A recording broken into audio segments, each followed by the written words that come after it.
I could never, squeaked the Kevpray around a mouthful of something warm, wet, and leaking, be a slave. I wouldn't stand for it, she swallowed. To be an object to be bought and sold? Never. I would rather die.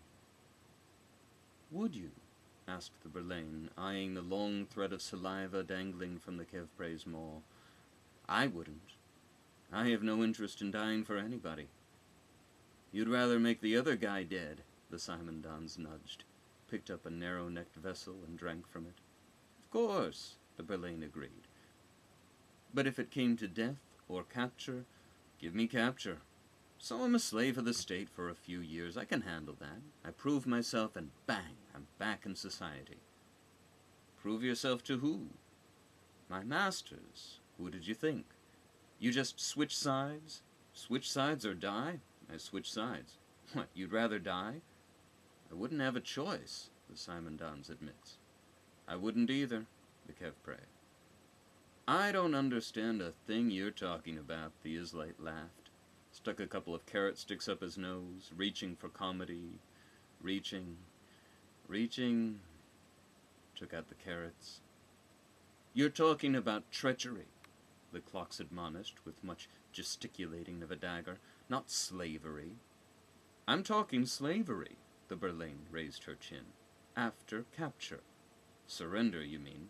Probably, she allowed. Taking in an enemy? Sounds foolish to me. The Simondons battered at the clock's dagger, knocked it across the room. Letting down your guard, weakening your position, putting your whole society in danger. That's why we exile the defeated, the Chudgalar coughed and shifted. Send them off to fend for themselves. Better to kill them. Safer.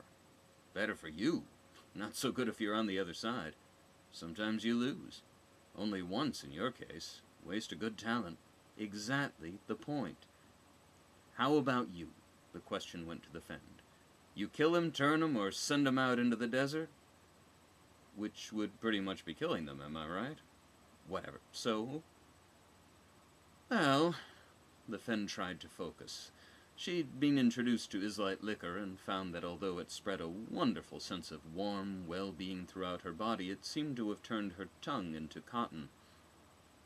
We disarm them and leave them. Stupid. So no slaves. The losers just hand over their swords and go back to humping alligators or hippos or whatever. No. We take their children. A silence descended on the table. For the first time, all became aware of the Elenmok quietly tapping out a rhythm on his knee. As slaves, you know. I really don't think we do. You defeat some people and take their children? For re-education, right? They serve as slaves until they are fully re-educated. How lucky for them. It's not so bad, really. A lot of people I know sort of wish they could be slaves. Okay, I'll bite, the Islite bit. How come a lot of people you know wanted to be slaves? Oh, for the perks. Slavery. We're talking about slavery. You become property, the Kevpray explained. What did you think we were talking about? You're owned, right? Right. That's what I'm talking about, then. We have a word for them. Wolok. It means owned. They live in the barracks and they are trained. In warfare? And manners and stuff. Hang on. The Simondons goosed the clocks, returning from dagger retrieval. You're saying that you defeat somebody, take their kids, then train their kids with weapons?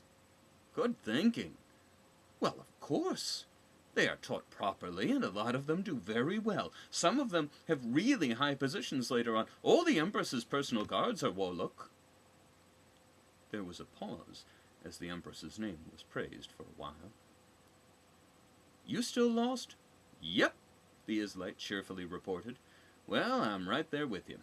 Okay, so maybe we need to just do a quick check. Who has slavery, and what do you do instead? Simondons. No slavery. We kill the ones we defeat. Clocks.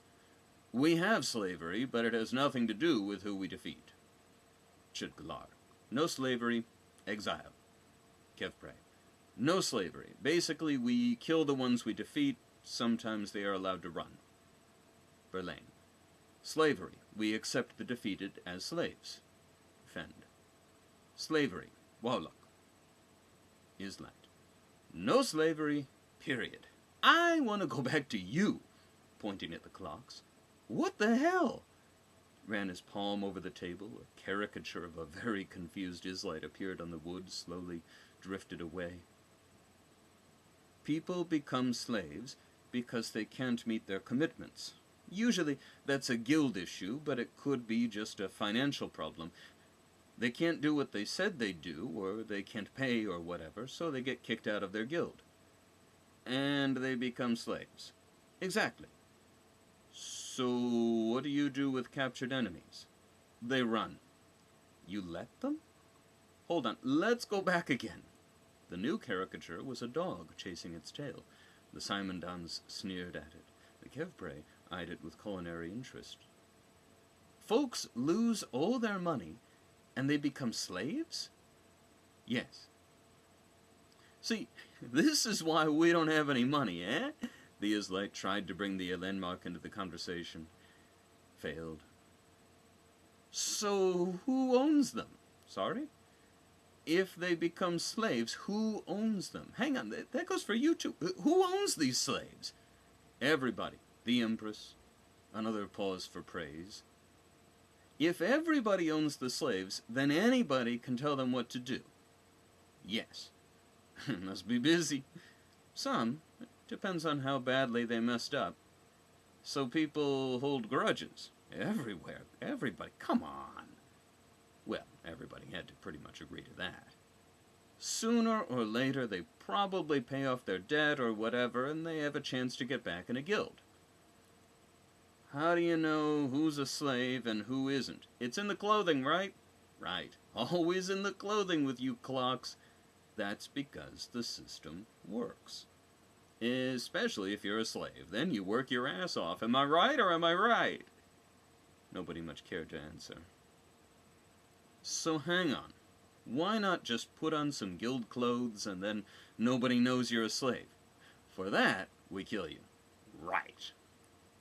Alright, buddy, come on, tell us something, please. Speak up. You and Enmark got slaves or what? I am a slave. Aha! Cool. Okay, so how'd you get to be a slave? Gambled away all your bamboo? Stuck your furry little pecker in the wrong sweet young thing? It all happened at Blade Point. Spill! I decided to be a slave. You can't decide to be a slave. I did. So who owns you? Everybody. Just like the clocks, huh? So they tell you what to do? No. My father always said I was stupid. Either he's right or you're not making any sense. I serve the Elenmark.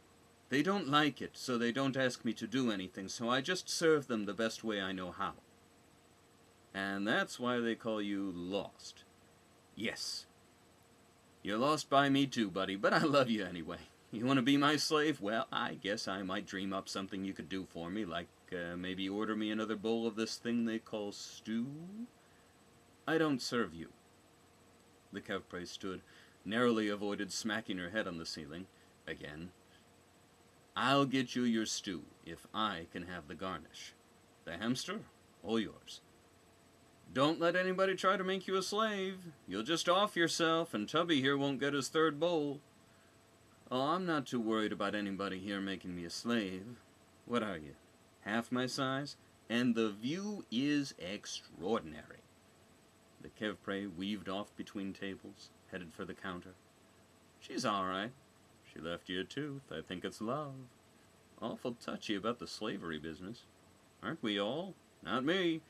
You don't count, Desert Rat. So my dear old dad told me. You don't think she was a slave, do you? Her? No, I think she said her family were serfs. What's that? It's something to do with mining, I think. We can ask her when she gets back. Hey, is the Fend out? Yep. Good. Could you hand me your bag?